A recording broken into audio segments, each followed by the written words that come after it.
प्रभु यीशु मसीह के मधुर और मीठे नाम में आज दिनांक 9 जून दिन गुरुवार को हम आप सब अपम के श्रोताओं का हार्दिक स्वागत करते हैं।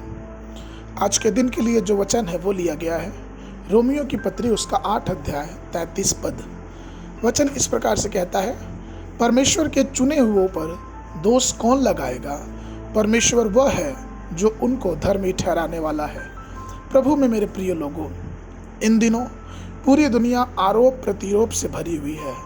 वकील अदालत में कानून की सहायता से मुकदमा चलने वाले व्यक्ति पर आरोप लगाता है।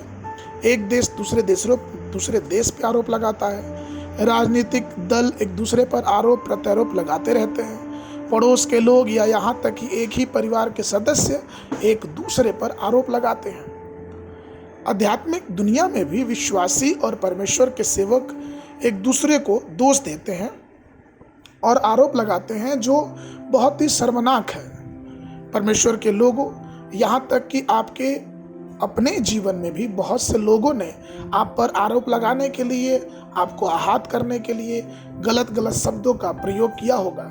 ऐसे वाक्य, ऐसे शब्द जो आपके विरोध में बोली जा रही होंगी, और इस तरह के आरोपों के कारण कई बार हमारा दिल अपार दुख के साथ घबराने लगता है और कई बार हम अपने जीवन में परमेश्वर की संगति रखने की रुचि खो देते हैं। पवित्र शास्त्र की पुस्तक रोमियो की पत्री उसका 8 के 33 में इस प्रकार से कहता है, परमेश्वर के चुने हुए पर दोष कौन लगाएगा? परमेश्वर वह है जो उनको धर्मी ठहराने वाला है।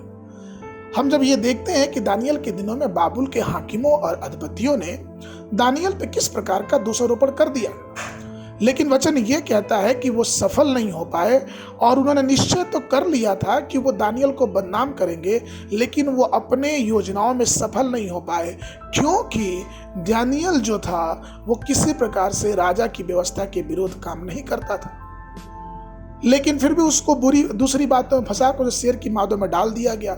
वहां के अधिपतियों ने चाहा, वहां के सेनापति लोगों ने चाहा कि दानियल को चोट पहुंचाई जाए, उसको परेशान किया जाए। लेकिन हम और आप उस घटना को जानते हैं कि किस प्रकार से दानियल को शेर के मादों में डालने जाने के बाद भी दानियल की पुस्तक उसका 6 अध्याय 20 पद में राजा दानियल के पास आता और कहता है कि हे दानियल और हे जीवित परमेश्वर के दास, क्या तेरा परमेश्वर जिसे तू नित्य उपासना करता है तुझे सिंहों से बचा सका कि नहीं?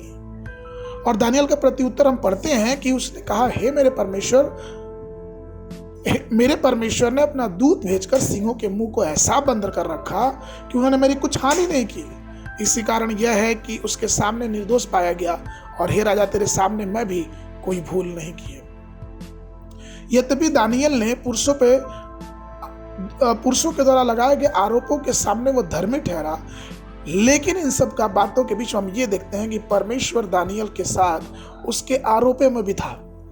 कहने का तात्पर्य यह है मेरे प्रियो, कि जब लोग आप पे आरोप लगाएं, जब लोग आपको बुरी बातें कहें, जब लोग आपको दूसरी बातों में फंसाएं, तो आप बिल्कुल शांत रहिए।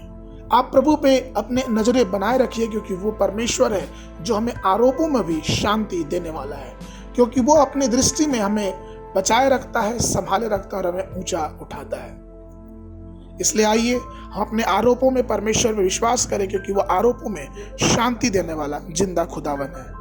आज के मनन के लिए जो पद है वो लिया गया है गिनती की पुस्तक उसका 23 अध्याय उसका 21 पद। वचन इस प्रकार से कहता है, उसने याकूब में अनर्थ नहीं पाया और न इसराइल में अन्याय देखा। उसका परमेश्वर यहोवा उसके संग है और उनमें राजा की सी ललकार होती है।